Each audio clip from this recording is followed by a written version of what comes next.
පසුගිය කාලයේ ඉඩම් සහ නිවාස බෙදා දී ඇත්තේ පාතාලයට සහ දේශපාලනයට අවශ්‍ය ආකාරයට බව වාර්තා වනවා. මේ බව හෙළිදරව් වුණේ ජාතික නිවාස සංවර්ධන අධිකාරිය කෝප් කමිටුව හමුවට කැඳවූ අවස්ථාවේදී.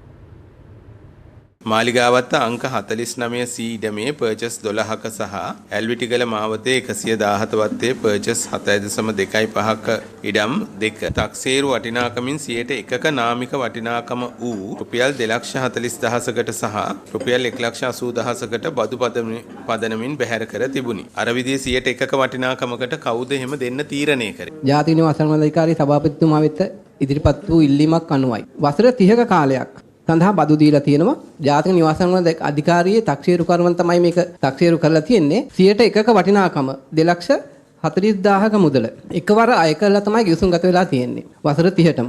ඒක වෙන කිසිම කෙනෙක්ගෙන් අහන්න ආයතනයක් නැහැ. අහලා නැහැ. ඒ කියන්නේ ජාතික නිවාස සංවර්ධන අධිකාරියම තමයි තීරණය කරන්නේ මේක 1%ක වටිනාකමකට දෙන්න. ඔව්. ඒක සභාපතිතුමා දීලා තියෙන්නේ ඒ වාර්ෂික තක්සේරු පමණයි. ඊට පස්සේ බෝඩ් එකේදී තමයි තීරණය කරන්නේ 1% වලට 30 years වලට යනවා. ඒක තමයි අපිට තියෙන ප්‍රශ්නේ. දැන් ඒක බැලු බැලමටම තේරෙනවනේ 1% ඉන්ක්‍රීස් එක කියන්නේ feasible නෑනේ ඒක. බැලු බැලමටම තේරෙනවා මේක සම්පූර්ණ වැරදි. මෙතන සිද්ධ වෙන්නේ ඇත්තටම එතන තියෙන එදා පැවතිච්ච ඒ හිතවත්කම් ඒව මත තමයි මේ වගේ දෙයක් සිද්ධ වෙන්නේ. පැහැදිලිව මේක දූෂණයක්. එවකට හිටපු අධ්‍යක්ෂක මණ්ඩලය කැඳවලා මේක ගැන කරුණු විමසීමක් කරලා මේකට විමර්ශනයක් ආරම්භ කරා. මේක ඍජුවම ප්‍රයිමරි කමිෂන් එකට බාර දෙනවා. ඒතකොට මේ ඉඩම් දෙක දිගටම භාවිතා කරලා නැහැ කුමන හොරම. ඒක නැහැ. පසු කාලීනව කෙටි කාලයක් මාලිගාවත් එකේ රෙස්ටුරන්ට් එකක් දාගෙන පාවිච්චි කරලා තියෙනවා. එතනට ගිහිල්ලා බැලුවම එතන ඒ කාන්තා සමිතියක් නෙමෙයි තිබුණේ. ඇයි ඉතින් එimhe තුන්වෙනි පාර්ශ්වයකට දුන්නම ඔබතුමාලාගේ ආයතන මට්ටමේ තීන්දුවක් අරගෙන ඒක ගන්න බැරි වුණේ ආයි. නිවාස අධිකාරියේ වෙච්ච එක වැරද්දක් අතපසුවීමක්. අතපසුවීමක් විලා කියන්න බෑ. අතපසු කිරීමක් වෙන්න මේපේ. කාන්තා සංවිධානයේට දීපු ඉඩම තමයි රෙස්ටුරන්ට් එක පටන් ගන්න. ව්‍යාපාර කටයුත්තකට තමයි ඒක දීලා තියෙන්නේ. තවම මං හිතන්නේ රෙස්ටුරන්ට් එක තියෙනවා හැබැයි. අවුරුදු කීයක්ද ඔබතුමා වැඩ කරන්නේ? නෑ ඔය සෙක්ෂන් එකේ මං කිව්වේ. 12. ඉතින් ඔබතුමා තමයි මූලිකම කාරණේ. අඩුවතරම නෝට් එකක්වත් දැම්මේ නැද්ද මේක කරන්න බෑ මේක මේ ඉෂුව එකක් තියෙනවා. මොකද්ද ඔබතුමාගේ සාධාරණීකරණය මේකට?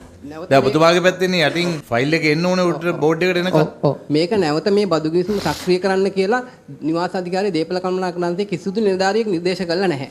මේක වෙනත් කවුරුහරි ගත්තු තීරණයක් මත තමයි මේක මේ සක්‍රිය වුණේ. අපිට සම්බන්ධයෙන් ප්‍රශ්න කරන්න බෑ අධ්‍යක්ෂ මණ්ඩලයට තර්ක කරන්න බෑ. ඒ කියන්නේ බෝඩ් පේපර් එකක් ගිහිල්ලා නැහැ. බෝඩ් පේපර් එකක් ගිහිල්ලා නැහැ. වෙනත් කරුණු යටතේ වෙනත් කරුණු සාකච්ඡා කරලා තියෙනවා. වැරදි නේද? දැන් සාමාන්‍ය අපේ රටේ දන්සල් තියෙන්නේ වෙසක් පොසොන් එකට විතරයි. ඒ නිවාස අධිකාරිය සදාකාලික දවස් 365ම දන්සල් දීලා තියෙන ඉඩම් දන්සල්. මේක මහා අපරාධයක් මේක. ඊට පස්සේ අධිකාරිය සතු කඩසාප්පු සහ ගොඩනැගිලි බදු දීම සම්බන්ධ. මේ මාලිගාවත් පැත්තේ මොකෝ මෙච්චරම ප්‍රොපර්ටි තිබ්බේනේ හිස්සේ ප්‍රොපර්ටි හුඟක් තියෙනවා. හුඟක් දැන් අතුරුදහන් වෙලා තියෙනවා. ඔක්කොම තියෙන මාලිගාවත් කඩසාප්පු 113ක් පොඩි ගානක් නෙමෙයි 113ක් දැනට දෙසැම්බර් 31ට හිඟ කුලියක් තියෙනවා මිලියන 12කට වැඩි. කඩසාප්පු දෙකක් රුපියල් 100කට වඩා අඩු කුලියකටද කඩසාප්පු 37ක් රුපියල් 100යි 1000යි අතර කුලියකටද කඩසාප්පු 38ක් රුපියල් 1000යි 5000යි අතර කුලියකටද බදු දී තිබුණි. තවද කඩසාප්පු 52ක බදු ගිවිසුම අවසන් වී වසර 1 සිට 35 දක්වා වූ කාලයක් ගත වී තිබුණි.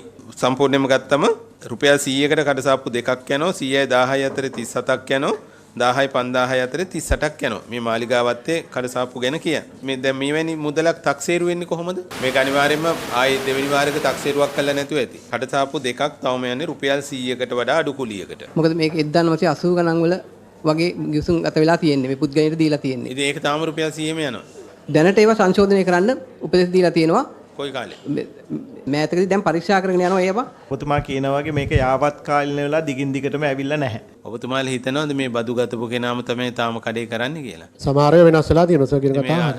එයාලා ඒක අතුරු බදු දීලා තියෙනවා මේ මිලියන ගණන් හොයාගන්න වෙන්න. තුන් ආකාරයකින් බලපෑම් මත තමයි මේවා සිද්ධ වෙන්නේ කියන එක අපිට පැහැදිලි වෙලා තියෙනවා. විශේෂයෙන්ම නව අධ්‍යක්ෂක මණ්ඩලයේ විදියට අපි පත් වුණාන් පස්සේ මේවා ගැන බැලුවම විශේෂයෙන්ම දේශපාලන බලපෑම දෙවැනි කාරණේ තමයි පාතාල තර්ජන සහ හැමෝම නෙවෙයි යම් යම් දූෂිත නිලධාරීන්ගේ ක්‍රියාකලාපේ